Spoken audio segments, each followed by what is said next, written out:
지역의 이슈를 속 시원히 풀어보는 헬로 이슈 토크입니다. 2019년이 보름 정도 남았습니다. 시청자 여러분께서는 올 한 해 잘 마무리하고 계신가요? 오늘 헬로 이슈 토크에서는 연말을 맞아 올 한 해 우리 지역의 주요 이슈 짚어보는 시간을 마련했습니다. 먼저 부평구의 올해 주요 이슈 살펴봅니다. 함께할 두 분, 이성만 더불어민주당 부평갑 지역위원장과 이도형 홍익정경연구소장 자리했습니다. 안녕하십니까? 네, 안녕하세요. 네, 반갑습니다. 늘 연말이 되면 다사다난했던 한 해라고 하는데요. 그런데 올해도 역시 다사다난했습니다. 먼저 두 분은 올해 부평구의 가장 큰 이슈가 무엇이라고 생각하시는지 궁금한데요. 먼저 말씀해 주시죠. 아무래도 GTX 비노선이 아마 제일 큰 영향을 줄 거라고 생각이 됩니다. 그건 왜 그러냐면 부평이 성장하는 데 있어서는 부평역이 큰 역할을 했거든요. 그러니까 부평역 환승을 통해서 서울의 접근성이 높다 보니까 이 부평뿐만 아니라 지금 계양 또 서구 일부 지역까지 사람들이 거주하는 공간으로 이렇게 확대된 것이 사실입니다. 네. 그래서 GTX 비노선이 앞으로 또 이제 그런 역할을 중심역이 되기 때문에 그런 역할을 할 것이라고 예상이 됩니다. 네, 알겠습니다. GTX 비노선에 대해서 말씀해 주셨고요. 소장님은 어떻게 보시나요? 저도 마찬가지로 GTX 비노선이 예비 타당성 조사 통과가 부평구의 올해 가장 큰 이슈가 아니었나 싶은데요. 네. GTX 비노선 같은 경우는 사실 송도, 연수구 송도의 가장 큰 수혜 지역을 꼽힐 수가 있습니다. 하지만 부평역도 마찬가지로 이번에 포함되면서 그보다는 덜하겠지만 그래도 상당한 수혜가 받을 것으로 예상이 되고요. 지금 부평역을 중심으로 해서 부동산 호가가 상승을 이미 했고요. 매물도 사라지는 등 개발에 대한 기대감들이 주민들이 지금 크게 환영하고 있는 상황입니다. 마침 또 부평역 인근에 도시재생 뉴딜 사업이 진행 중에 있고요. 또 굴포천 복원 사업도 함께 진행되고 있기 때문에 이번 GTX 비노선은 부평역을 관통하게 되면서 많은 지역 경제 활성화와 시너지 효과가 날 것으로 예상이 됩니다. 네, 알겠습니다. 두 분 모두 GTX 비노선 예타 통과를 부평구의 가장 큰 이슈로 꼽아주셨습니다. 그럼 올 한 해 차준택 부평구청장의 부평구정을 한번 평가해볼까요? 몇 점 정도 주시겠습니까? 점수로 얘기를 하자면 한 90점 정도 주고 싶은데요. 네. 상당히 높은 후하게 줬다 생각이 드는데 저는 안정적으로 부평구정을 잘 이끌어왔다는 점에 높은 점수를 주고 싶습니다. 지금 다른 구에서는요, 성추행 아니면은 성매매 등 각종 형사 사건에 지금 휩싸여 있는 구청장 내지는 구가 있고요. 예. 또 구청장 측근 비리로 좀 구설수로 오르는 지자체도 지금 많은 실정입니다. 하지만 부평구는 상대적으로 조용했다. 자기 관리 철저하게 자기 관리를 잘 한 게 아닌가 부평구 입장에서는요. 또 그뿐만 아니라 공약 이행도를 평가할 수 있는 매니페스토 평가에서 최고 등급을 받거나 아니면은 환경 분야죠. 지속가능 발전이라든지 자치발전 분야에서도 좋은 평가를 받고 있다는 점에서 좀 후한 점수를 주고 싶습니다. 네, 알겠습니다. 네, 이도영 소장님께서 90점을 주셨는데요. 위원장님께서는 부평구정 몇 점 주시겠습니까? 저도 90점을 드리고 싶습니다. 네. 좀 높은 점수인데 가장 큰 이유는 그 부평이 그동안 미결되었던 난제들이 많지 않았습니까? GTX 비노선도 그렇고요. 캠프 마켓도 그렇고 또 경찰 종합학교를 이전했는데 그 이전 부지를 어떻게 개발할 건가 또는 재개발 문제 이런 것들이 상당 기간 미결 상태로 돼 있었습니다. 네. 근데 이제 차준택 구청장 혼자의 힘만으로 된 것은 아니지만 그래도 이런 것이 다 풀려가지 않습니까?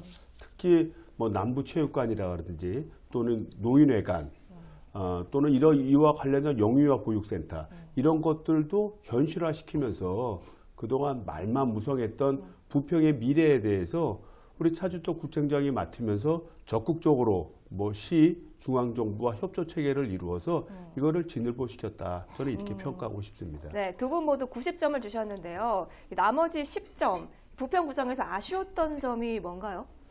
이런 점입니다. 그러니까 지금까지 미결된 상태를 참 잘 해결했어요. 그래서 어떻게 보면 대응적 행정을 굉장히 잘했다. 이렇게 볼 수 있고요. 더욱더 크게는 차준택 구청장이 부평구를 어떻게 이끌 것이냐는 미래지향적인 진취적 행정이 좀 필요할 때입니다. 네. 근데 이제 대부분 이제 청장님들이 들었으면은 100년 청사진 이런 거 많이 그리거든요. 근데 이제 차준택 우리 청장께서는 이제 그런 거를 거의 안 했어요. 거의 안 했고 대응적 행정을 했는데 좀 진취적 행정도 좀 더 필요하다. 그래서 우리 국민들한테 보다 강력한 메시지를 좀 던져줘야 되지 않나. 네. 좀 그런 점에서 좀 아쉽다는 말씀을 드리고 싶습니다. 네, 알겠습니다. 소장님은 아쉬웠던 점이 어떤 부분이죠? 저도 이성만 위원장님 말씀대로 좀 그런 점에 있어서는 공감을 기본적으로 합니다. 저는 좀 구조적인 문제를 더 얘기하고 싶은데요. 지금 부평구의 인구 감소 문제를 얘기를 들고 싶습니다. 지금 우리나라 합계 출산율이 0.98명으로 OECD 36개국에서 맨 꼴찌입니다. 네. 유일한 OECD에서 출산율 0명대 국가가 우리나라이기 때문에 비단 부평구만의 문제는 아니라고 할 수가 있습니다. 하지만 부평구가 2010년에 56만 명 인구를 정점으로 해서 지금까지 계속 줄고 있거든요. 현재는 51만 명 가량으로 한 5만 명 가량이 줄은 심각한 상황이라 할 수가 있습니다. 물론 국가 정책도 따라줘야 되기 때문에 출산율을 높이는 것은 쉽지는 않을 겁니다. 하지만은 출산 장려 정책을 지역적으로 좀 더 적극적으로 펼치거나 부평구의 교육 여건을 개선한다든지 인구 유입을 위한 적극적인 정책을 펼쳐나가는 것이 좀 필요하지 않나 아쉬운 부분이라고 생각을 합니다. 네, 알겠습니다. 두 분 부평 구정에 대해서 좋았던 부분, 또 아쉬웠던 부분 말씀해 주셨는데요. 얼마 전 부평구에서 부평구 직원들을 대상으로 설문조사를 했습니다. 그래서 10대 뉴스를 내놨는데요. 5위까지 잠시 살펴보겠습니다. 1위는 수도권 최초 치매 전산부서 신설입니다. 치매 안심사업 추진. 그리고 2위는 GTX B노선 예비 타당성 통과입니다. 3위는 부평구 주민과 함께하는 우수기관 인증. 4위는 캠프마켓 반환, 5위는 부평 풍물대축제, 2019 지역 대표 공연예술제 6년 연속 선정이었습니다. 네, 그럼 이 부평구에서 내놓은 10대 뉴스에 대해서 두 분과 말씀 나눠보도록 하겠습니다.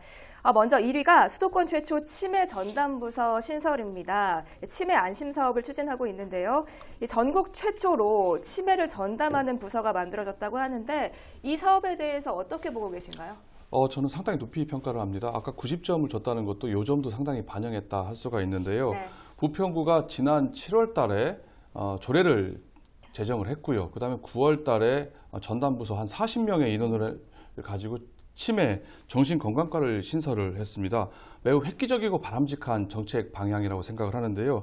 앞으로 심화되는 저출산, 고령화 문제가 상당히 심각해질 거거든요. 네. 그중에서 특히 치매 문제는 더 큰 사회 문제로 대두될 가능성이 높은 분야이기도 합니다. 제가 한 통계를 살펴봤는데요. 2016년도 노인 의료비가 한 25조가량이 됩니다. 그중에 약 50%가 넘는 약 13조 이상이 바로 치매 관리 비용으로 드는 상황입니다.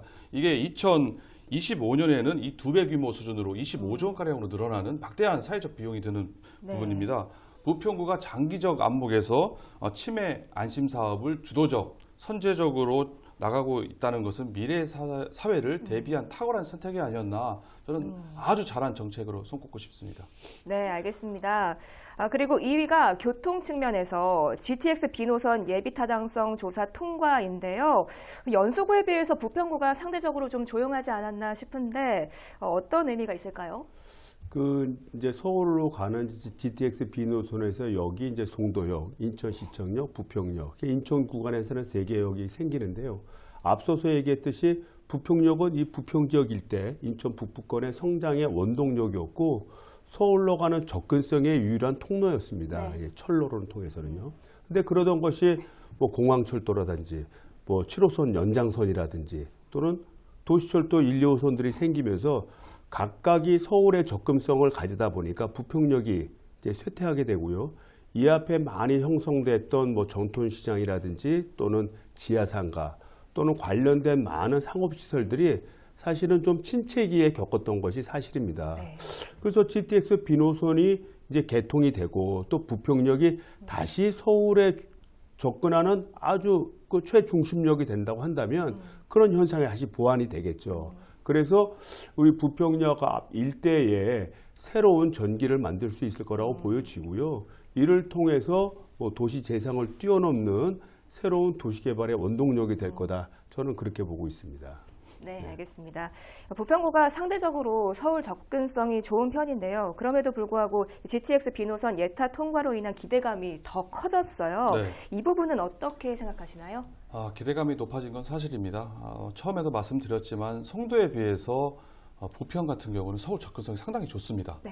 부평역에서 급행을 타고 서울역에 갈 수가 있고요. 또한 부평구청역에서 7호선을 타고 또 강남에 쉽게 접근할 수 있기 때문에 상대적으로 서울 접근성이 좋기 때문에 GTX에 대한 기대감은 있지만 송도만큼 그렇게 크게 환영하는 분위기는 아니었을 수 있었다. 하지만은 여기에 GTX 비노선이 부평역을 송도, 인천시청 그리고 부평역을 관통하게 되면서 부평역은 그야말로 트리플 역세권이 되는 상황이 발생하게 됩니다.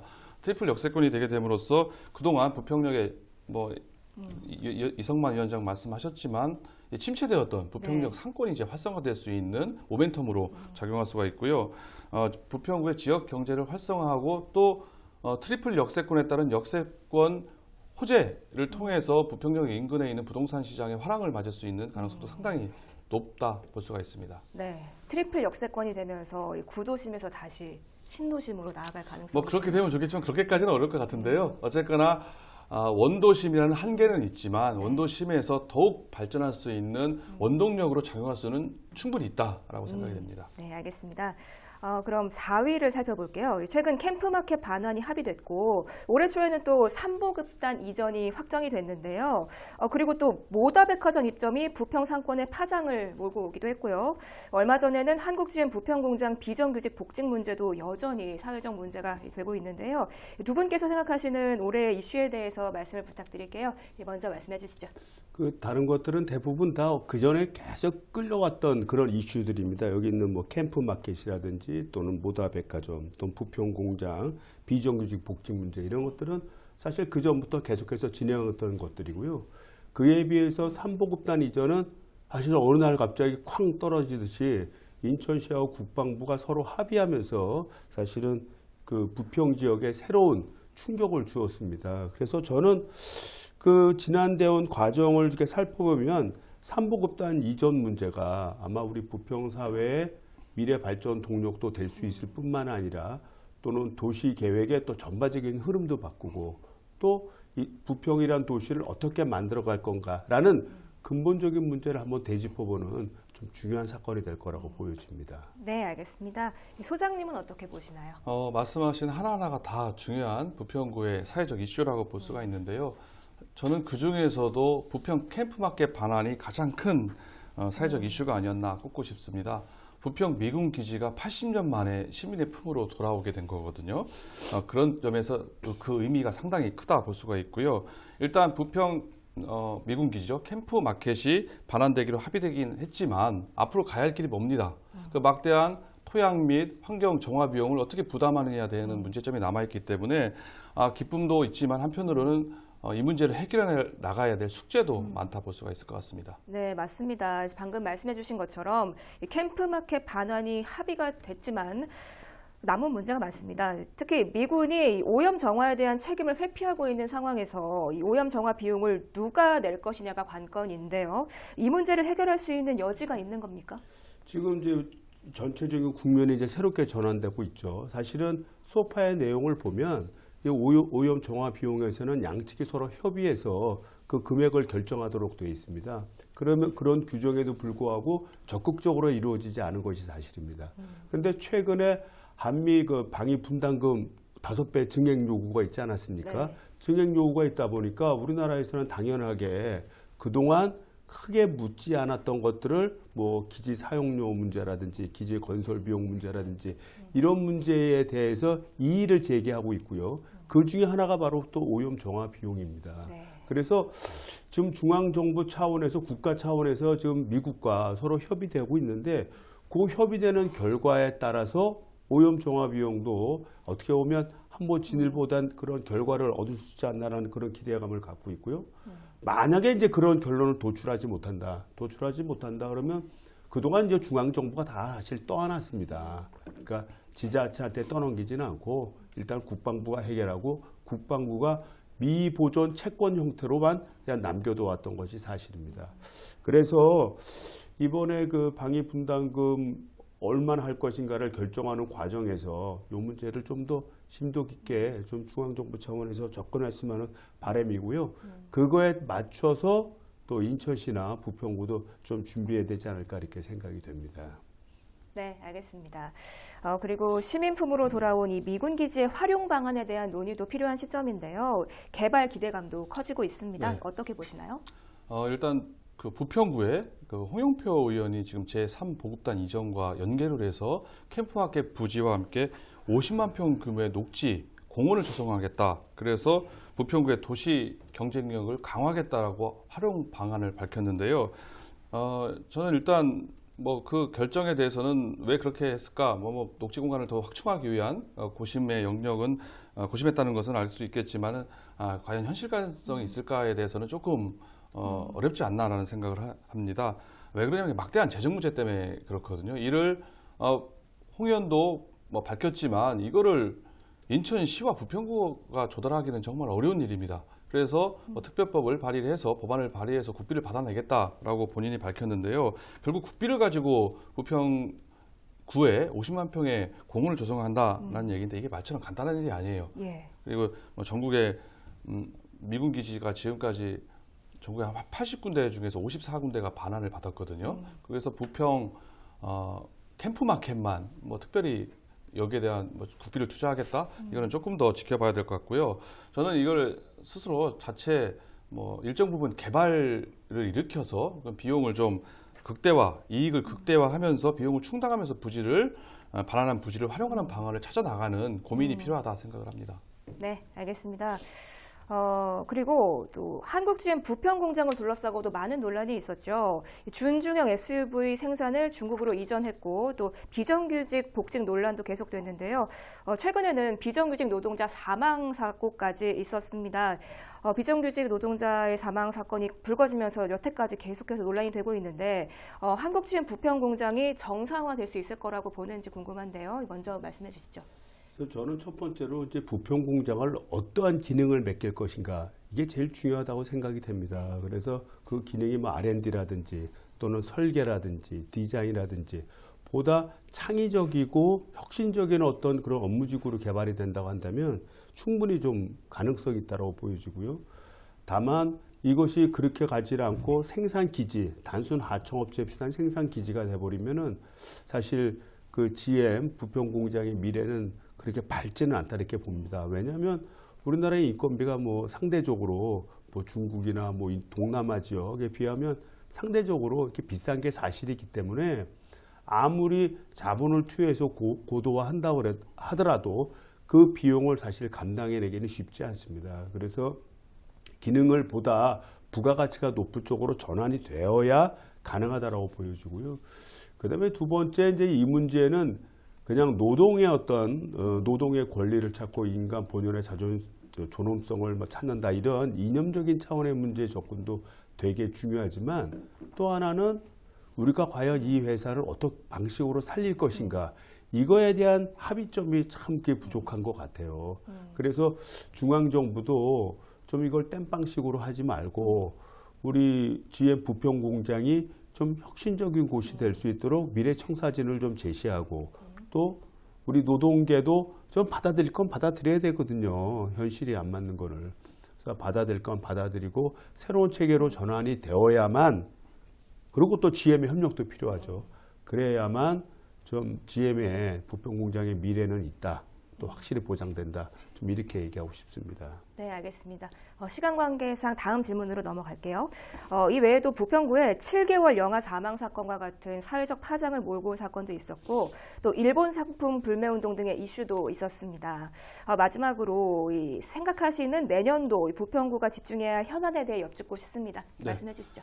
저는 지금 경제가 매우 어려운 상황 아니겠습니까? 자영업자 폐업률이 나날이 지금 늘어나고 있고요. 경기가 말이 아닌 상황입니다. 네. 부평구도 마찬가지라 할 수가 있는데요. 경제 정책에 보다 적극적인 관심과 집중을 해야 될 때라고 생각이 됩니다. 뭐 골목 상권 그리고 뭐 전통 재래시장을 비롯해 가지고요. 또 창업을 지원하거나 일자리를 좀 창출하고 먹고 사는 문제에 조금 더 집중해야 될 필요성이 있다고 생각이 됩니다. 네, 알겠습니다. 오늘 말씀 여기까지 듣겠습니다. 오늘은 부평구에 큰 애정을 갖고 활발하게 지역에서 활동해 오신 두 분과 2019년의 이슈에 대해서 돌아봤습니다. 오늘 두 분 말씀 고맙습니다.